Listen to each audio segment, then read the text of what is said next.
Munaasabad si weyn loo soo agaasimay isla markaana ay ka soo qayb galeen mas'uuliyiin ka tirsan xisbiyada siyaasadda ee dalka, haween, dhalinyaro iyo weliba marti sharaf kale ayaa maanta lagu qabtay magaalada Muqdisho. Madashan oo lagu soo xirayay shirweynaha xisbiga Daryeelka Soomaaliyeed oo maalmaha dambe uga socday gudaha iyo weliba dibadda. Ugu horreyn ayaa munaasabadda waxaa ka hadlay qaar ka mid ah madaxda axsaabta siyaasadda dalka, iyagoo ku dheeraaday in loo baahan yahay in doorasho qof iyo cod ah ay ka qabsoonto gudaha dalka Soomaaliya. iyo fanaaniinta iyo bahda saxaafadda. Intaan kadib waxaan leeyahay xisbiga inoo yeeray maanta soo dhawow juhdiga iyo dadaalka axsaabtu ay wadaan insha Allahu tacaala qaybtiina ugu firfircoon ka qaata waana mahadsantihiin intaas waxaa ii dheer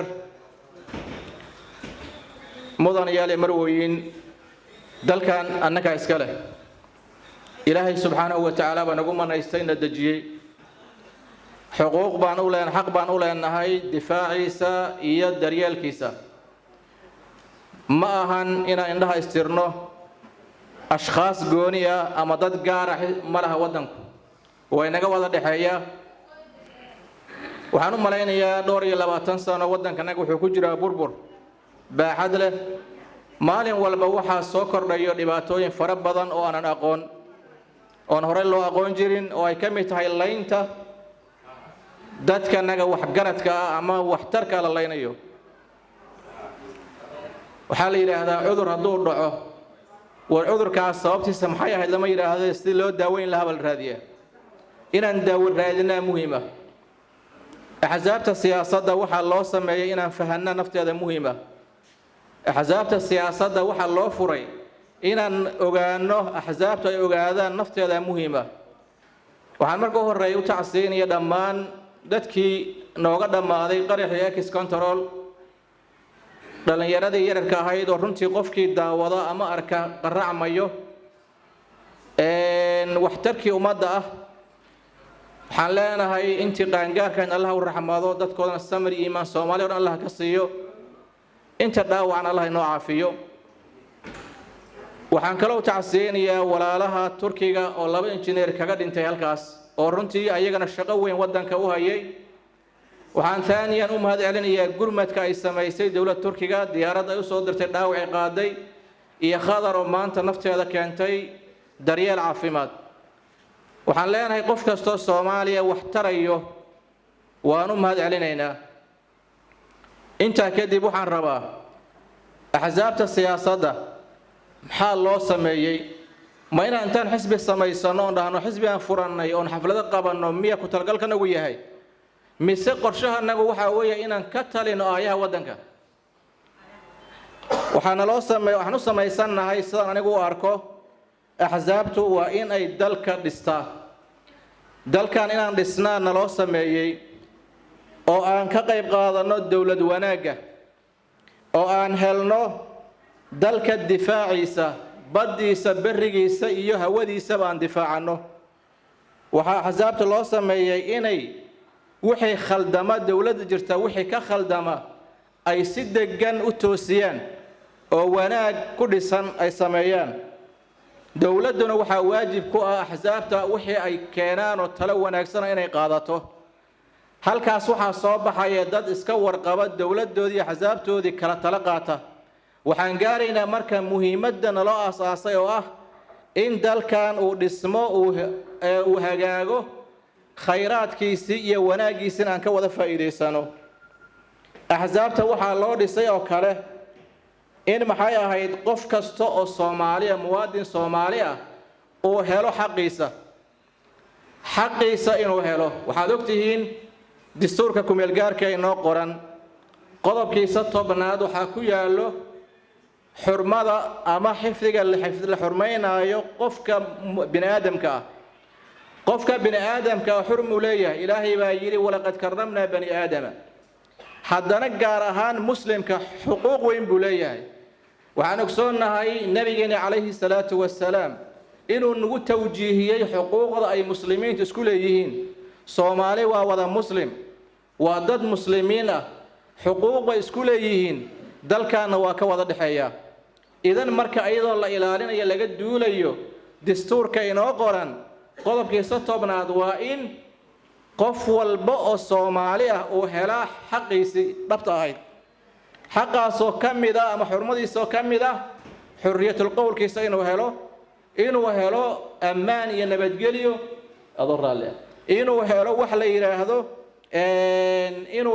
la yiraahdo xaqii u lahaa doorashooyinka xaqaas oo ah qof kastoo muwaadin Soomaaliyeed in la doorto waxna uu doorto sida qodobka 22aad dastuurka ku qoran idan marka axzaabta waxa la rabaa waxa loo sameeyay in laga gudbo hanaankii doorashooyinka lagu soo qaban jiray ee dulmiga ku dhisnaa ee baadilka ahaa ee lagu magacaabay 4.5 in laga gudbo loona gudbo qof walba Soomaaliyeed inuu xaqiisa helo oo doorashada ka qayb kale la doorto lana doorto waxna uu dooran karo marka sidaa darteed aan aaminno annagu naftanada axzaab ahaan aan niyoonno inaan dalkan badbaadinayna u samaysanahay inaan diintiisa badbaadinayna u samaysanahay ee aanan u samaysnayn kaliya jaanis baad hesheene dawladnimada mar gaara taa waa xaraam nabigeena wuxuu yiri calayhi salaatu wasalaam man lam yahtam bi umuri almuslimiina falaysa minhum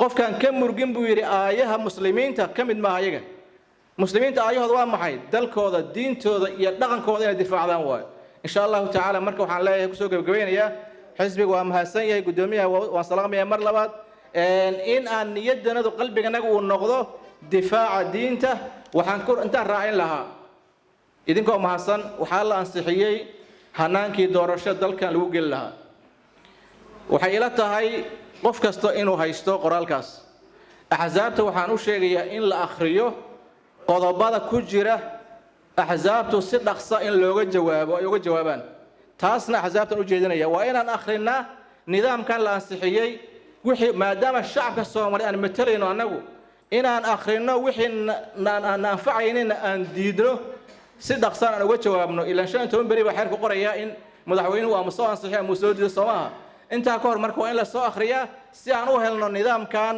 wixii naga anfacaya iyo wixii aan diidan aan sheegno waa mahadsantihiin assalamu alaykum wa rahmatullahi wa barakatuh dalka saraakiisha qaranka Soomaaliyeed dhalinyarada haweenka warbaahinta fanaaniinta xildhibaanada labada gole wixii maanta nasiib u yeeshay inay halkan yimaadaan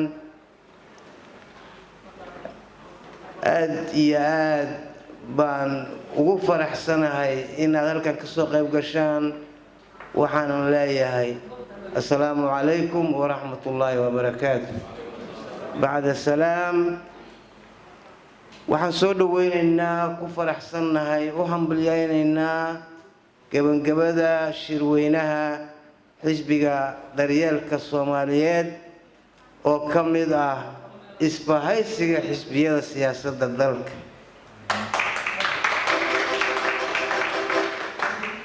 waxaad ogtihiin in xisbiyadu ay farbateen 71 ay marayaan lama wada tallaabsan doono intii isku aragti ah intii isku ahdaaf ah intii israaci karta hadday 30 noqdaan hadday 40 noqdaan hadday 20 noqdaan hal murashax iyo hal xisbi ayay noqon doonaan haddii Ilaahay idmo ha ka dhaxaynina tiradooda ha ka dhaxaynina waxaa farxad noo ah in maanta xeerkii doorashooyinka ama ha xumaado ama ha fiicnaadee ama ha nala dhagaysto comments-kayga ama yaan la qaadan wuxuu doona ha ahaadee baarlamaankii maanta wuxuu leeyahay waa ansixinay waa hambalyo waa farxad annaga muhiimaddeedu ma aha inaan xisbiyo haddaan nahay wax helno ma aha muhiimaddeedu laakiin muhiimaddeedu waxa weeye in dalka iyagu ka baxo 4.5 iyo qadoodiga dadka dulman lagu hayo oo dad gaarihi ay 30 sano kursi iskaga fadhiyaan taasaa laga gudbayaa dadka la haybsooci jiray, dadka la dhihi jiray waa others, dadka la dhihi jiray waa 0.5, iyagaa badan, iyagaa tiro badan, anigu kolley iyagaan ka mid ahay.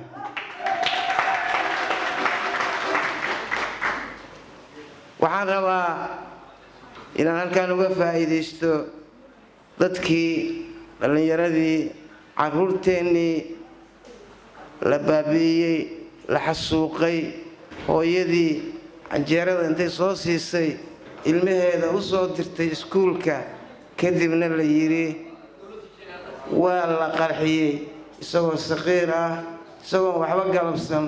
xanuunka ay qabto axsaabtu waa la qaybsanaysaa. waa ka tacsiyeynaynaa, samir iyo imaan ilaahay ha ka siiyo. inta dhimatay allah u naxariisto, inta dhaawaca ahna allaha si degdeg ah ku bogsiiyo. sida aad ka aragtaan, xisbiga daryeelka Soomaaliyeed waa mid u taagan inuu daryeelo danyarta Soomaaliyeed, inuu daryeelo dadka barakacayaasha ah, inuu daryeelo dadka baahiyaha gaarka ah qabo, inuu daryeelo cid kasta oo muwaadin ah oo dhibaatadiisa arko wixii karaamkiisa ah.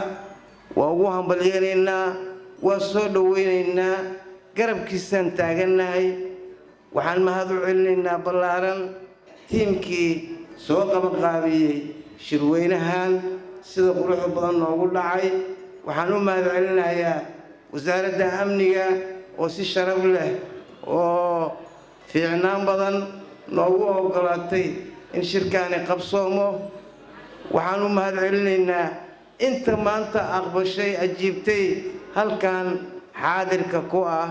waxaan u mahad celinaynaa dowladaha gurmadka iyo daawooyinka nala soo gaaray, markii dhibku nagu dhacana noo soo gurmada. waa kala garanaynaa qofkii wax noo gala iyo qofka iska kaaya fiirsada, kana dila iyo ka noo damqada. waa kala naqaanaa, waa kala barannay, waa kala ognahay. mustaqbalkana haddii ilaahay idmo, waxaa jaalkeenna ah kan noo damqaday, kan waxna taray, kan noo gargaaray, kan noo xanuunsaday, kan gurmadka noo soo diray. waxaan rabaa inaan guddoomiyaha xisbiga iyo madaxdiisaba mar labaad ilaahdo hambalyo shirweynaha oo aan dhegaysan doono baaqiisa iyo qodobadii ka soo baxay. kuwaas unbaa muhiimad ah, kuwaasaan fiirsan doonaa. waxaan rajaynaynaa in dowladaha maaragtay Turkiga iyo Qatar iyo dowladaha muslimka inay ogaadaan maanta inay Soomaaliya u baahan tahay, inay u baahan tahay in maaragtay la garab istaago, in dowladooda lala shaqeeyo, in shacabkooda lala shaqeeyo. waxaanse anigu ka digayaa inaynaan xisbiyo iska sheegan, laakiin aan u istaagno sidii dalka aan u badbaadin lahayn, sidaan gacmaha isu qabsan lahayn, sidaan hal murashax ula soo bixi lahayn, sidaan annagu isu dooran lahayn, sidaan uga gudbi lahayn waxa dulmiga iyo xaqiraadda ku fadhiya ee ah 4.5. ma rabno, miyaan doonaynaa? ma doonaynaa? xeerka hadda la ansixiyana waxaan ka codsanaynaa aqalka sare ayuu hadda jiraa. waa akhrinaynaa, waa fiirinaynaa, waa shaandaynaynaa. timir laf baa ku jirtaa la yidhi, laf baa ku jirta, laftana waa soo saaraynaa. ma ogolin waxaan ogol lahay aan khiyaano ku jirin, aan sadbursi lahayn, aan nin dantiis ahayn. qaranka dantiisa iyo dadka Soomaaliyeed wixii ku salaysan waa taageerayna. aad iyo aad baad u mahadsantihiin. Soomaaliya ha israacdo, Soomaaliya ha guulaysato. nidaamku axsaabtu ha hirgalo ha dhammaysto hawshiisa. xisbiyadu waa in ay ka soo baxaan, xisbi kastana waxaa laga rabaa sida xisbiga daryeelka Soomaaliyeed, xisbiga midnimo qaran, siyaabaha ay shirweynaha noogu qabteen inay xisbiyadu tusiyaan dadka Soomaaliyeed inay xisbiya jiraan. shacbiguna waa inuu galaa xisbiyada, gabdhuhu waa inay ka mid noqdaan xisbiyada, waa inay madaxda dalka ku tartamaan, waa in ay xisbiyada haddaadnaan xisbiyada ka mid noqon guryaha idiin soo garaaci mayno, idima dhahayna kaalaya. waa mahadsantihiin. assalaamu calaykum waraxmatullaahi wabarakaatu. daryeelka Soomaaliyeed maalinta aan marayno waa maalin loo baahan yahay in laga shaqeeyo magacaas walaalaheen ay la baxeen. ummadda Soomaaliyeed waad aragtaan dhiigoodu sida uu u daadanayo, rafaadka iyo mashaakilka dalka gudihiisa iyo dibaddaba ku haysta. marka ummadda Soomaaliyeed maanta waxay u baahan tahay in aan ka turjumno ama aan ka dhabayno ama aan afka ku badino daryeelka Soomaaliyeed. marka waad ku mahadsantihiin mudane gudoomiye magacaas qiimaha badan ee la baxdeen. waxaan ilaahay ka baryayaa kuwii ka dhabeeya in ilaahay uu idinka dhigo. annaga ka axsaab ahaan insha Allah waxaan u taagannahay hadafkaas ama loo aasaasay axsaabta maanta jirta ama laga rabaa in ay ka shaqeeyaan daryeelka ummadda Soomaaliyeed. mudane gudoomiye muddo dheer ayaan ku sugaynay, gacmo furan iyo qalbi furan ku soo dhawow. waxaan idinka filanaynaa adiga iyo fariiqaagaba, kooxdaadaba iyo xisbiga oo idil in aad saaxadda siyaasadeed aad wax badan aad ku soo kordhin doontaan haddii ilaahay uu ka raali noqdo. waxaan rabaa hoos inaan ka xariiqo talooyinka uu soo jeediyey xildhibaan Shiiraar. waa oday Soomaaliyeed, rugcadda Soomaaliyeed, siyaasi weyn. runtii wuxuuna siiyey darsi ku filan fadhiga haddaan iskugu nimid intaa hadda uu noo sheegay haddaan qaadano. waxaan aaminsanahay runtii in wax badan ay nolosheen ka bedelmi doonto, dhinac walba, dhinac siyaasadeed, dhinac waxbarasho, dhinac dhaqaale, dhinac tacliin, inay wax badan ay iska bedeli doonaan haddii ilaahay uu ka raali noqdo. waxaan ka tacsiyeynaynaa runtii dhibkii dhacay 28 bishii 12aad oo dad badan ay runtii naga dhinteen oo masaakiin ah oo waxba galabsanin, arday fara badan oo juhdi badan iyo dadaal badan waalidkooda ay soo geliyeen oo waxbarasho u soo kalahay heerar kala duwan ee tacliinta, hadday ahaan lahayn waxbarashada sare ee heer jaamacadeed iyo dugsiyada kaleba. waxaan leenahay ilaahay u naxariisto mustaqbalkaas ifayay aan sugaynay oo aan shinsanaynay mar dhow inay ummadda Soomaaliyeed ay daal dahab ka geli doonaan wax qabadka dhibaatooyinka maanta dalka ka jira. inta dhaawac ahna ilaahay waxaan ka baryaynaa in uu noo caafiyo oo caafimaad degdega ilaahay inuu siiyo. waxaan rabaa halkan in aan mahad uga soo jeedino labada dowladood ee runtii dadaalka muujiyey inna tusiyey walaalnimada naga dhaxaysa oo dhaawac annaga halkan wax looga qaban kari waayey. diyaarado noo soo diray, dawlado noo soo diray, dhakhaatiir noo soo direen dowladda Turkiga iyo dowladda Qatar. waxaan leenahay ma iloobi doono marna, mar walbo dib u nagu dhaco sidaas ayaad noo garab taagantihiin.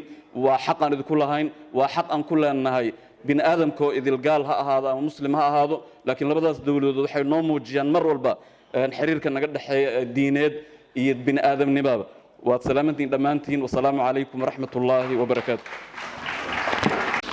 waa inaan ka feejignaana cadowgeena, waa inuu midownaa. waxaan u sheegaynaa wadamada maanta rabaa inay Soomaali faragelinta ay ku haayaan, waxaan ugu digaynaa in aan idinku soo daynin ciidankii la oran jiray liwaaxyada Afrika oo ciidanka xoogga dalka Soomaaliya. midda kale walaalayaal, maanta u jeedin xaaladda aan ku sugannahay saan ku midow karnaa, aan ku badbaadin karnaa masiirkeena, dalkeena, ummad Soomaali maanta ay ku sugan tahay.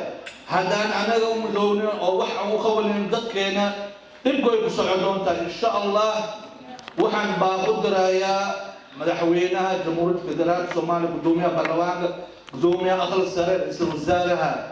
waxaan leeyahay waa in la dedejiyaa oo hadda maadaama la yareeyo sharciga, waa la ansixiyey sharci oo maxaa lahaa sharci doorashooyinka. aad ayaan ugu faraxsanaa, laakiin waxaa ku jiro waxbaa ku jiro, waxyaalahaas ku jiro waa in laga saxaa. waxaan leeyahay mahmaha banaadir ayay jirto, ruma noo rabtiin, raaxa nooma rabtiin. ninba rootigiisa ayuu ordaa taas inay dhicin walaalayaalo waxaan jecleenahay in aan u midowno sidii waddankeena ku badbaadin lahayn waxaan mar labaad mar saddexaad ku soo bandhigayaa waxaan leeyahay shirweynaha xisbiga daryeelka Soomaali ha guuleysto guddoomiyooda maxamed maxamuud ha guuleysto wabillahi tawfiiq wassalaamu calaykum waraxmatullaahi wabarakaatuh dhammaan